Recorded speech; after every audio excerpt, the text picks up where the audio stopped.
শুধু সামরিক ঘাঁটি নয়, এবার ইরানের সেতু আর গুরুত্বপূর্ণ অবকাঠামো পরিণত হয়েছে মার্কিন হামলার লক্ষ্যবস্তুতে।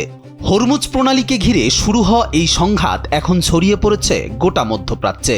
একদিকে টানা বিমান হামলা চালাচ্ছে যুক্তরাষ্ট্র, অন্যদিকে পাল্টা হুঁশিয়ারিতে রক্তচক্ষু দেখাচ্ছে তেহরান। এমন তথ্য উঠে এসেছে আল জাজিরার এক প্রতিবেদনে।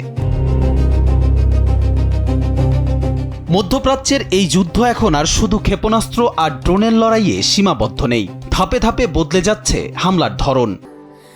স্যান্ডেলিনা সো, রূপচর্চায় আভিজাত্য। সামরিক স্থাপনার পাশাপাশি এবার আঘাত হানা হচ্ছে ইরানের যোগাযোগ ব্যবস্থা আর কৌশলগত অবকাঠামোতে। বিশ্লেষকদের মতে তেহরানের সামরিক সক্ষমতার পাশাপাশি দেশটির চলাচল ও সরবরাহ ব্যবস্থাকেও চাপে ফেলতে চাইছে ওয়াশিংটন। মার্কিন সেন্ট্রাল কমান্ড সেনকম জানিয়েছে, সর্বশেষ অভিযানে ইরানের উপকূলীয় নজরদারি কেন্দ্র, বিমান প্রতিরক্ষা ব্যবস্থা, সামরিক লজিস্টিক নেটওয়ার্ক ও নৌ সক্ষমতার সঙ্গে সংশ্লিষ্ট একাধিক স্থাপনায় হামলা চালানো হয়েছে। তাদের দাবি, এই অভিযানের উদ্দেশ্য ইরানের সামরিক শক্তিকে আরও দুর্বল করে দেয়া এবং হরমুজ প্রণালীতে সম্ভাব্য হুমকি কমানো। ইরানের রাষ্ট্রীয় গণমাধ্যম জানিয়েছে, শুক্রবার রাতভর হরমুজগান প্রদেশে চালানো মার্কিন বিমান হামলায় প্রাণহানির ঘটনাও ঘটেছে। সবচেয়ে বেশি ক্ষতিগ্রস্ত হয়েছে হরমুজ প্রণালীর উপকূলে অবস্থিত বন্দর খামির এলাকা। এর মধ্যেই হরমুজগানে যুক্তরাষ্ট্রের হামলায় অন্তত 5টি গুরুত্বপূর্ণ সেতু ক্ষতিগ্রস্ত হয়। সেন্টকম আরও জানিয়েছে, বৃহস্পতিবার রাত 9:40 শেষ হয়েছে তাদের সবশেষ বিমান হামলা।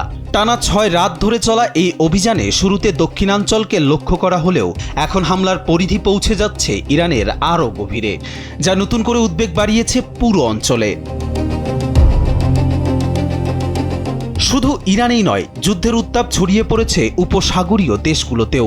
কাতার জানিয়েছে তারা একটি ক্ষেপণাস্ত্র হামলা প্রতিহত করেছে। রাজধানী দোহায় বিস্ফোরণের শব্দও শোনা গেছে। একই সময়ে কুয়েত নিরাপত্তা ব্যবস্থা জোরদার করেছে এবং বাহরাইনেও সতর্কতামূলক সাইরেন বাজানো হয়েছে।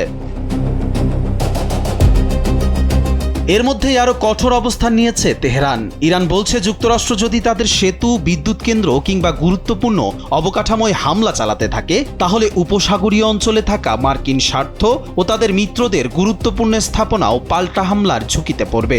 অন্যদিকে হোয়াইট হাউস বলছে, কূটনৈতিক সমাধানের পথ পুরোপুরি বন্ধ হয়নি, তবে বাস্তব চিত্র বলছে ভিন্ন কথা। প্রতিদিন নতুন হামলা, নতুন হুমকি আর পাল্টা উত্তেজনায় সংঘাত আরও জটিল হয়ে উঠেছে। কবির চৌধুরী, জয়, কালবেলা।